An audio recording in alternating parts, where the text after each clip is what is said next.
నమస్తే. ఇన్నాళ్ళు నన్ను సపోర్ట్ చేస్తూ, ఎంకరేజ్ చేస్తూ మీ ప్రేమను నాకు అందిస్తున్న ప్రతి ఒక్కరికి కృతజ్ఞతలు. అలాగే ఈ వీడియో కూడా ఖచ్చితంగా మీకు ఉపయోగపడుతుంది. లైక్, షేర్ అండ్ సబ్స్క్రైబ్ చేసి మీ సపోర్ట్‌ని నాకు అందించండి. అలాగే ఈ వీడియో పట్ల మీకున్న అభిప్రాయాన్ని కామెంట్ సెక్షన్‌లో కామెంట్ చేసి తెలియజేయండి. ఇప్పుడు వీడియోని చూద్దాం. నమస్తే, వెల్కమ్ టు అవర్ ఛానల్. నేను పద్మిని. ప్రస్తుతం మనతో పాటు ప్రముఖ ఆధ్యాత్మికవేత్త, ఆస్ట్రాలజర్, లలిత ఉపాసకురాలు శ్రీమతి ఆకెళ్ల శ్రీలక్ష్మి గారు మనతో పాటు ఉన్నారు. మాట్లాడదాం. నమస్తే అక్క. నమస్తే పద్మిని. అక్క, బాల అరిష్ట దోషాలు అనేది వింటూ ఉంటాం. జాతకంలో పుట్టిన పిల్లవాడు గాని పిల్ల గాని పుట్టిన వెంటనే ఒకవేళ జాతకం కనుక చూస్తే డెఫినెట్ గా చెప్తారు, ఒకవేళ అరిష్టాలు ఉంటే గనక.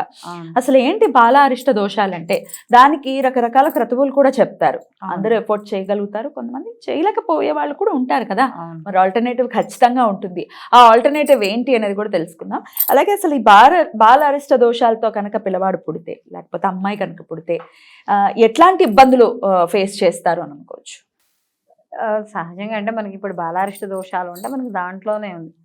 చిన్న పిల్లలకి వచ్చే అరిష్టాలు అంటే ఈ అరిష్టాల వల్ల మొదట ఏమవుతుంది అంటే కొంతమంది గండాంతర నక్షత్రాల్లో కానీ మనకి గ్రహాలు అంటే ఎక్కడైతే అరిష్టం ఉంటుందో ఆ అరిష్టాలు ఉన్న ప్లేస్లో కానీ ఈ గ్రహాలు ఉంటే వీళ్ళకి బాలారిష్ట దోషం ఉంటుంది. అయితే బాలారిష్ట దోషాలు కొంతమందికి ఉన్నా కూడా అవి భంగమయ్యేవి కూడా ఉంటాయి. భంగమయ్యేటటువంటి జన్మజాతకంలో ఇదంతా కూడా మనకి జన్మజాతక కుండలిలోనే చూసుకోలేదు. పుట్టంగానే మనం ఏం చేస్తామంటే సహజంగా పుట్టంగానే ఎవరు జాతకాన్ని చూడరు. కేవలం దేనికి చూస్తారంటే నక్షత్రం, ఏ నక్షత్రం ఏ పాదం, అది కూడా ఎందుకు చూస్తారు? పాదాలు, ఇది మేనమామ కీడ, తల్లికి కీడ, తండ్రికి కీడ, లేదా శిశువుకే కీడ, ఇలా ఉంటాయి. దీంట్లో కొన్ని మనకి బాలారిష్ట దోషాలు ఉండే నక్షత్రాలు ఉంటాయి.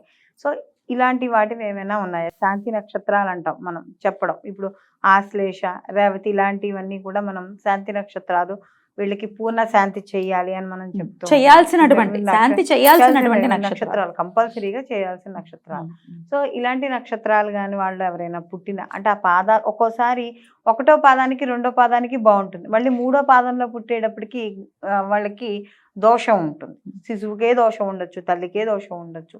ఇలాంటివన్నీ కూడా మనకి ఈ పుట్టిన శిశువు జన్మించిన వెంటనే మనకి తెలియడం అనేది జరుగుతుంది. అయితే ఇక్కడ బాలారిష్ట దోషం అనేటప్పటికి ఎలా ఉంటుందంటే పిల్లవాడికి ఆయుర్దాయం మీద కొద్దిగా ఇబ్బంది. ఓకే, ఎన్నాళ్ళ పాటు ఉంటుంది అసలు ఈ మామూలుగా బాలారిష్ట దోషం అంటే మనకి 5 ఏళ్ల వరకు చూడడం అనేది జరుగుతుంది. దాని తర్వాత అంటే భంగమయ్యే ఛాన్సులు ఉంటే అంటే అయిపోతుంది. అంటే ఇప్పుడు కొన్ని గ్రహాల యొక్క అంటే ఆ పుట్టిన జాతకస్తుడి జాతకం చూస్తే వాడికి ఏమైనా శుభగ్రహాల దృష్టి ఏమైనా ఉందా, లేదా చంద్రుడు బలంగా ఉన్నాడా, ఇలాంటివి కానీ మనం చూసుకుంటే దాని ప్రకారంగా అది భంగం అవుతుందా, అయితే వీళ్ళు పూర్ణ శాంతి చేయించుకోవాలా, అసలు శిశువు ఎన్నాళ్ళు జన్మించడం ఈ యొక్క అరిష్టం నుంచి అతను బయటపడగలడా లేదా అన్నది మనకి తెలుస్తుంది.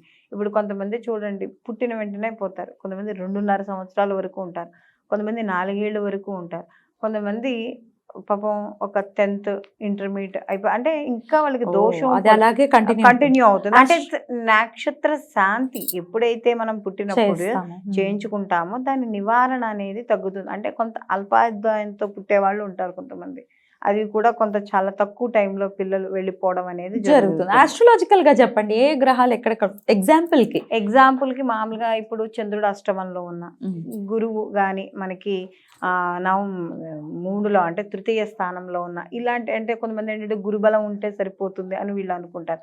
కానీ ఇలా గురువు గాని తృతీయంలో ఉన్న, అలాగే చతుర్థంలో బుధుడు ఉన్న, ఇలాగ నవమంలో రాహు ఉన్న, ఇలా గ్రహాలు వాళ్ళ యొక్క జన్మజాతకంలో ఉన్నప్పుడు ఈ గ్రహాలు ఈ స్థితిలో ఉన్నప్పుడు అతనికి బాలారిష్ట దోషంగా మనం జాతకం చూడంగానే కనపడుతుంది. మనకి జాతకం చూడంగానే ఓహో రాహు నవమంలో ఉన్నాడా, జన్మలో శని ఉన్నాడా, అయితే ఇతనికి బాలారిష్ట దోషం ఉంది.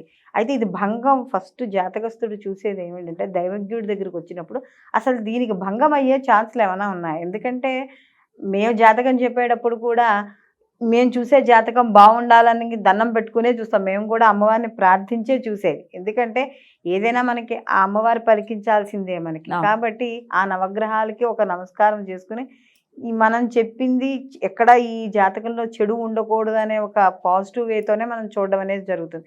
చూసినప్పుడు ఫస్ట్ వీళ్ళకి భంగం అయ్యే ఛాన్సెస్ ఏమైనా ఉన్నాయా అని చూడడం జరుగుతుంది. దాని తర్వాత ఒకవేళ కాలేదు అనుకున్నప్పుడు దానికి ఆల్టర్నేటివ్స్, దానికి సంబంధించిన శాంతులు వాటికి సంబంధించిన జపాలు హోమాలు చేయించుకోవడం అనేది జరుగుతాయి. ఇలా చేయించుకోలేని వాళ్ళ పరిస్థితి ఏంటి? వాళ్ళకి ఏంటి ఆల్టర్నేటివ్? అంటే వాళ్ళకి ఆర్థికంగా ఇబ్బంది ఉండొచ్చు, ఇంత పెట్టలేమండి, కొంచెం ఎక్కువే అయ్యే పరిస్థితులు ఉంటాయి, శాంతులు ఈ రోజుల్లో ఇంకా ఎక్కువ. అవును, ఏంటి ఆల్టర్నేటివ్? ఆల్టర్నేటివ్ ఏంటంటే మామూలుగా అయితే వీళ్ళకి మనకి పెద్దవాళ్ళు చెప్పిన దాని ప్రకారం దానికి సంబంధించిన కనీసం దానాలు ఇవ్వండి అంటారు. మొదట మీరు అన్నట్టుగా దానాలు కూడా ఇచ్చుకోలేం, మాకు ఏదైనా చెప్పండి మేము చదువుకుంటాం అంటారు. మామూలుగా చాలా మంది ఏం చేస్తారంటే పిల్లల కొంట్లో లేకపోతే శీతలాష్టోత్తరం కానీ, మనకి అమ్మవారి శీతలాదేవిని ప్రార్థించడం కానీ, లేకపోతే మనకి సంతోషి మాతకి సంబంధించిన వ్రతాలు చేయడం కానీ, మనకి ప్రతి శుక్రవారం కూడా మాటలు రాలేకపోయినా పిల్లలకు కూడా మాటలు రాలేకపోయినా, లేకపోతే పిల్లల్లో ఎదుగుదల లేకపోయినా ఈ సంతోషి మాతకి సంబంధించిన వ్రతాలు చేయడం, ఇవన్నీ కూడా మనకి జరుగుతూ ఉంటాయి. అంటే ఇది లాంగ్ ప్రాసెస్లో తల్లి చేసేవి. అయితే దీనితో పాటుగా ఇవి ఎన్ని చేసినా కూడా మాకు అవ్వడం లేదు అనుకున్న వాళ్ళకి మనకి భాగవతంలో ఒక మంచి పద్యమే అనుకోండి, అదేమీ మంత్రం ఏమీ కాదు, అదొక పద్యం కింద, అది చదువుకున్నా కూడా మనకి పిల్లల్లో ఏమైనా బాలారిష్టాలు ఉంటే పోతాయి. దానికి ఏంటంటే మనకి కృష్ణ పరమాత్ముడు ఇక్కడ పుట్టిన తర్వాత తీసుకెళ్ళి యమున దాటి ఆయన యశోదాదేవి దగ్గర ఉంచడం జరుగుతుంది. అయితే వీళ్ళకి మాయ కమ్మి ఉంటుంది కదా, కృష్ణుడు పుట్టినప్పుడు ఎవరికి తెలియదు కదా. ఎప్పుడైతే అక్కడ వసుదేవుడు ఆయన్ని నందవర్జంలో వదిలేశాడో, ఎప్పుడైతే కృష్ణ పరమాత్ముడు జన్మించాడో నందుని దగ్గరికి ఇంటి దగ్గరికి గర్గుడు వస్తాడు. అందుకనే అంటారు ఊరికనే రారు మహాత్ములు అని.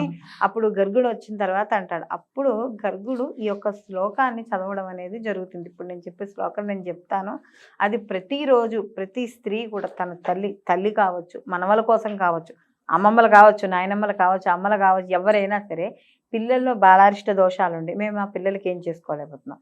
అయితే ఇక్కడ బాలారిష్ట దోషాల వల్ల ఎటువంటి ఫలితాలు కూడా ఉంటాయనేది మనం చెప్పుకోవచ్చు. పిల్లల్లో చదువు సరిగ్గా రాకపోవడం, మందత్వం ఉండడం, మూర్ఖత్వం, విపరీతమైన పిచ్చి కోపం, కొంతమంది పిల్లలు తల్లి మీదే విసిరేసి వెళ్ళిపోతూ ఉంటారు. అసలు ఆ చేష్టలకి మనకి కోపం వస్తూ ఉంటుంది. అసలు ఆ చేష్టలు ఏంటో కూడా మనకి తెలియదు అనమాట. అలాగే ఆ యొక్క దోషం కానీ కంటిన్యూ అయితే పిల్లల్లో సరైన చదువు కానీ, ఉద్యోగం కానీ, స్థిరత్వం కానీ లేకపోవడం, ఇవన్నీ కూడా కొన్ని పెద్ద అయిన తర్వాత కూడా కొన్ని కంటిన్యూ అవుతూ ఉంటాయి. అలాగా మ్యారేజెస్లో కావచ్చు, ఏవైనా అంటే బాలారిష్ట దోషాలు అంటే అక్కడ శిశువు మరణించిపోవాలని ఏమీ లేదు. ఆ దోషము జీవితాంతం కంటిన్యూ అయ్యే ఛాన్సెస్ కూడా మనకి ఆ యొక్క దోష అలా ట్రాన్స్ఫర్ అవుతూ ఉంటుంది అనమాట. దానివల్ల ఇంట్లో వాళ్ళందరూ ఇబ్బంది పడడం జరుగుతుంది. కాబట్టి ఇలాంటివి చేయడం వల్ల కొంతమంది చూడండి అంగవైకల్యము అని అన్నగాని కొద్దిగా తిదడము, అలాగే పచ్చకర్పూరం దొరుకుతుంది కదా, పచ్చకర్పూరంతో ప్రతిరోజు ఈ శ్లోకాన్ని చదివేటప్పుడు మాత్రం తప్పకుండా హారతి ఇవ్వండి. రైట్. ఇలా చేయడం వల్ల ఎవరైతే బాలారిష్ట దోషాలతో ఇబ్బంది పడుతున్నారో వాళ్ళందరికీ కూడా ఉపశమనం కలగడం అనేది జరుగుతుంది. రైట్ అక్క, చాలా చక్కగా వివరించారు అక్క. Thank you so much. నమస్తే. నమస్తే.